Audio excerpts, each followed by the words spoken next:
नमस्कार दोस्तों, स्वागत है आप सभी का। ट्रंप का एक स्टेटमेंट आया है कि हमने भारत और रूस को चीन के हाथों खो दिया। अब ट्रंप का ये स्टेटमेंट का आना क्या दर्शाता है? क्या इन्हें अब ये चीजें महसूस हो रही हैं कि हमने बहुत बड़ी गलती कर दी है, या फिर कोई और वजह है? इस वजह से ट्रंप के द्वारा ये स्टेटमेंट आता है और आप एक कटिंग में देख सकते हो कि we lost India Russia to deepest darkest China. पहली बात तो इनके साथ रूस था कब, जो इन्होंने रूस को खो दिया? हाँ, भारत के साथ इनके बेहतर रिश्ते थे और इनकी जो नीतियां हैं उसकी वजह से भारत इनसे दूर चला गया और वो ग्रुप एक मजबूत ग्रुप बन के उभर के सामने आ गया। अब इन्होंने कहा कि हमने चाइना के हाथों भारत और रूस को खो दिया। रूस से इनके आज से रिश्ते खराब नहीं है। जब से वर्ल्ड वॉर 2 हुआ उसके बाद इन्होंने जो जापान पर जो न्यूक्लियर बॉम्ब मारे, उसके बाद से इनके कोल्ड वॉर चालू हुआ, उसके बाद फिर सोवियत टूटा। इनका तो बहुत पुराना इतिहास है। इनके रिश्ते कभी अच्छे रहे ही नहीं। हाँ, शुरू में वर्ल्ड वॉर साथ में लड़े हैं, लेकिन वो बात अलग है। उसके बाद से इनके रिश्ते कभी बेहतर हुए ही नहीं है।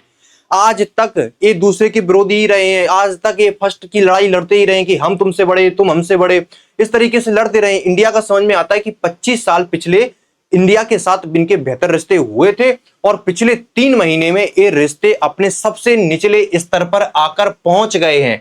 अब इन्होंने ये जो बात कही है, इनके द्वारा एक ट्वीट किया गया और इसमें इन्होंने कहा कि हमने इंडिया को, रसिया को डीपेस्ट डार्केस्ट चाइना के हाथों खो दिया है। और इन्होंने एक बात और कही, बोले आशा करते हैं कि इनका भविष्य अच्छा हो, समृद्ध हो। अब ये तारीफ की जा रही है या ठीक है भविष्य के लिए शुभकामनाएं दी जा रही हैं, या टॉन्ट मारा जा रहा है? एक तरीके से टॉन्ट मारा जा रहा है कि तुम्हारा भविष्य क्या डार्क में जाने वाला है कि तुम चाइना के साथ चले गए तो तुम्हारा भविष्य अब बर्बाद हो जाएगा, क्योंकि तुम अमेरिका को छोड़ रहे हो, जो सबसे बड़ी इकोनॉमी है इस दुनिया की। सबसे बड़ी इकोनॉमी होने के बाद तुम उस साइड जा रहे हो। क्या तुम अपना नुकसान करा रहे हो? सबसे बड़ी बात कि यूएस जो रिश्ते मजबूत हुए हैं वो कंसर्न सीधे तौर पर नहीं दिखाएगा। इस तरीके से दिखाने की कोशिश की जा रही है। अगर आप तस्वीर देखोगे तो ये ट्रंप के द्वारा ए वाली तस्वीर पोस्ट की गई है, जिसमें तीनों लीडर्स आपको दिखेंगे। पुरानी तस्वीर है, हालांकि इस बार एससीओ समिट में जो तस्वीरें निकल कर आई, इन्होंने वो वाली तस्वीरें नहीं डाली, पुरानी तस्वीर डाली है। शायद ये दिखाना चाह रहे हो कि हमें फर्क नहीं पड़ता कि तुम किस साइड जाकर बैठे हो या तुम्हारा कौन सा ग्रुप मजबूत बनकर आ रहा है। हमें मतलब नहीं है, तुम स्ट्रांग हो जाओ, तुम वीक हो जाओ, तुम्हें जो करना है वो करते रहो, हमें जो करना है वो करते रहेंगे, क्योंकि हमें फर्क नहीं पड़ता तुम्हारे कामों से। शायद इस तरीके से दिखाने की कोशिश की जा रही हो, लेकिन असल में जो सही मुद्दा है वो ये है कि यूएस को फर्क पड़ता है इन चीजों से कि ये तीनों देश मिल रहे हैं। और यूएस में कई सारे आप आर्टिकल्स उठाकर देखोगे, कई सारे पत्रकार जो ट्रंप से सीधा क्वेश्चन करते हैं कि इंडिया को ही टारगेट क्यों किया जा रहा है। तो यूएस के लोगों को भी फर्क पड़ता है, अमेरिका को फर्क पड़ रहा है और ट्रंप को भी सीधे तौर पर इन चीजों का फर्क पड़ रहा है।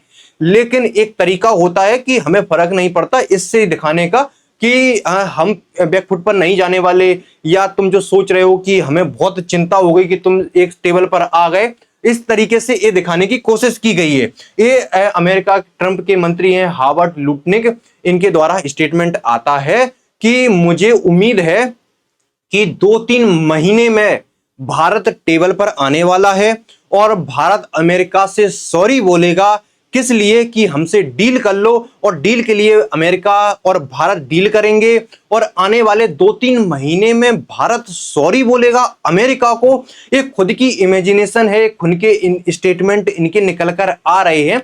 और भी इन्होंने चीजों पर बात कही कि और जो डील होगी वो ट्रंप की शर्तों पर होगी और भारत सॉरी बोलेगा आकर अमेरिका के पास कि हमसे गलती हो गई और हमारे साथ अब डील कर लो, यानी कि हम टेबल पर वापस आ रहे हैं। इस तरीके के स्टेटमेंट अमेरिका के मंत्री हावर्ड लुटनिक के द्वारा आता है। और भी इन्होंने और भी चीजों पर बात कही कि जो रूस और चीन है, या आपको अमेरिका का समर्थन करना पड़ेगा या आपको रूस और चीन के बीच किसी एक को चुनना पड़ेगा। आप रूस और चीन के बीच में एक पुल की तरह आपको यही बनना है तो आप बने रहो, वो आपकी मर्जी है, लेकिन अमेरिका का समर्थन करना पड़ेगा, अमेरिकी डॉलर का समर्थन करना पड़ेगा, क्योंकि हम बहुत बड़े कंज्यूमर हैं। 30 ट्रिलियन डॉलर की इकोनॉमी है हम, यानी कि इतने बड़े कंज्यूमर हैं कि आपको घूम फिरकर हार कर आना ही पड़ेगा अमेरिका के पास। कि अमेरिका क्यों आना पड़ेगा? क्योंकि बोले हम कंज्यूमर इतने बड़े हैं, हम उपभोक्ता है, हम तुम्हारा सामान खरीदते हैं और तुम्हारी मार्केट प्रभावित होगी तो तुम्हें घूम फिरकर आना ही पड़ेगा। इन्होंने एक चीज कही कि अगर तुम नहीं मानोगे तो 50 जो टैरिफ है वो देना पड़ेगा। इस तरीके से इनके स्टेटमेंट आते हैं और इन्होंने 3 चीजों की यहां पर मांग की। इनकी डिमांडें अब अमेरिका की लगातार बढ़ रही हैं। सबसे पहला इन्होंने कहा कि रूस से तेल खरीदना बंद करो। पहली डिमांड थी और पहले की डिमांड है, ठीक है, ये पहले से अमेरिका कहता चला आ रहा है कि रूस से तेल खरीदना बंद करना पड़ेगा। दूसरी इन्होंने कहा कि ब्रिक्स से अब अलग होना ही होगा तुमको, यानी कि डिमांड में एक नया चैप्टर ऐड हो गया। ब्रिक्स को छोड़ना पड़ेगा, अमेरिका का समर्थन करना पड़ेगा, यानी कि 3 मांगे इनके द्वारा रखी गई हैं, 4 नहीं रखी गई। 4 पॉइंट ही रख देते तो पूरा एक एमसीक्यू ही बन जाता।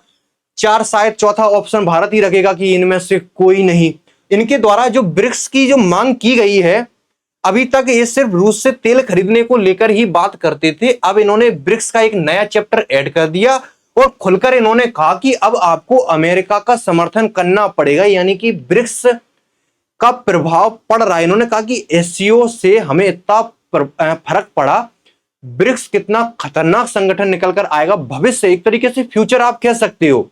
ब्रिक्स को G7 हो गया, उधर G20 हो गया, अगर उसके बाद कोई ग्रुप है तो वो ब्रिक्स ही है और ब्रिक्स आने वाला फ्यूचर है। अगर ये देश सही से एकजुटता के साथ, हिम्मत के साथ, करेज के साथ एक साथ चलते रहे तो फ्यूचर पूरा एशिया का ही है। और इन्हें ये चीज पता है, इन्हें पता है कि ब्रिक्स आने वाले फ्यूचर में क्या चुनौती बन सकता है अमेरिका के लिए, और वो चुनौती है डॉलर की। अगर एक बार इन्हें हिम्मत दिखा दी और डॉलर का इन्होंने खुलकर कह दिया कि डॉलर का अल्टरनेटिव लेकर आएंगे, उसके बाद सोचो आप कि अमेरिका की क्या हालत होगी कि अगर डॉलर का अल्टरनेटिव पे खुलकर बात हो रही है। और इन्हें इसी चीज का डर है, जब भी ब्रिक्स की समिट होती है, ब्रिक्स की तस्वीरें निकल कर आती हैं तो इनकी हवा टाइट हो जाती है कि ब्रिक्स कहीं डॉलर को लेकर खेल ना कर दे, क्योंकि ब्रिक्स डॉलर को लेकर ही सबसे बड़ी चुनौती निकल कर आया है। चाहे वो ब्राजील हो, ओपनली कह चुके हैं कि हमें नई करेंसी पर विचार करना चाहिए, लेकिन अभी भी ब्रिक्स खुलकर आया नहीं है ऊपर। जब भी आएगा तो बहुत बड़ा धमाका होगा फ्यूचर में, जब भी ब्रिक्स निकल कर आएगा। उसके बाद इन्होंने जो कहा था कि हमारी $30 ट्रिलियन की इकोनॉमी है, हमारी जो अर्थव्यवस्था है वो बहुत बड़ी अर्थव्यवस्था है, हम इतने बड़े कंज्यूमर हैं कि आपको वापस आना ही होगा और हमारे साथ डील करनी ही होगी। क्या इतना बड़ा मार्केट है अमेरिका का कि भारत का अगर ये मार्केट बंद हो जाता है तो भारत सीधे तौर पर क्या बिल्कुल भारत का जो व्यापार है वो निचले स्तर पर पहुंच जाएगा। अगर आप पूरा अमेरिका के साथ व्यापार उठाकर देखोगे तो ये चीज क्या कहते हैं कि हम भारत के साथ व्यापार घाटे में हैं। अगर आप पूरी चीज देखोगे तो ये आप मैं कटिंग लेकर आया हूं ऑफिस की, यूनाइटेड स्टेट ट्रेड रिप्रेजेंटेटिव की। इसमें आप देखोगे तो दोनों के बीच, अमेरिका और भारत के बीच गुड्स एंड सर्विस का जो ट्रेड हुआ है वो $212 बिलियन का हुआ है इन 2024 में। इसमें भारत और अमेरिका के बीच जो हुआ है गुड्स में, भारत ने जो अमेरिका को सामान भेजा है वो ज्यादा है और भारत उस चीज से फायदे में रहता है। लेकिन जो सर्विस दोनों के बीच आदान प्रदान हुआ है अमेरिका और यूएस के बीच, उसमें आप देखोगे $41 बिलियन लगभग सेम लेवल पर हैं। गुड्स में हम आगे हैं, ये चीज हम मानते हैं कि हम गुड्स ज्यादा भेजते हैं अमेरिका को। इसके अलावा आप देखोगे कंपनी से द्वारा जो अमेरिका रेवेन्यू कमाता है, इसमें एक तरफा अमेरिका लेवल बराबर कर लेता है। यहाँ पर जो कंपनी से, जो आज आप जिस प्लेटफॉर्म पर वीडियो देख रहे हो, जो प्लेटफॉर्म अमेरिकी कंपनी के यहाँ चालू है और भी बहुत सारी अमेरिकी कंपनी, उससे जो रेवेन्यू जनरेट होता है वो अमेरिका वापस जाता है। उसमें अमेरिका सीधे सीधे $41 बिलियन का फायदा उठाता है, यानी कि जो हमने यहाँ गुड्स से कमाया वो अमेरिका ने यहाँ पर लेवल अप कर लिया। उसके बाद भारतीय स्टूडेंट जो अमेरिका में जाकर पढ़ रहे हैं, वहां पर खर्च कर रहे हैं।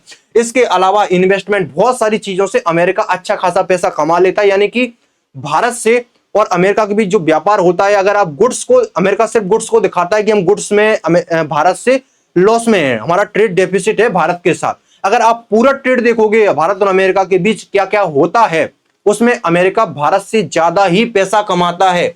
लेकिन ये सिर्फ ये वाला डाटा शो करते हैं कि हमें भारत से ट्रेड डेफिसिट हो रहा है, करीब $45 बिलियन का ट्रेड डेफिसिट होता है इनको।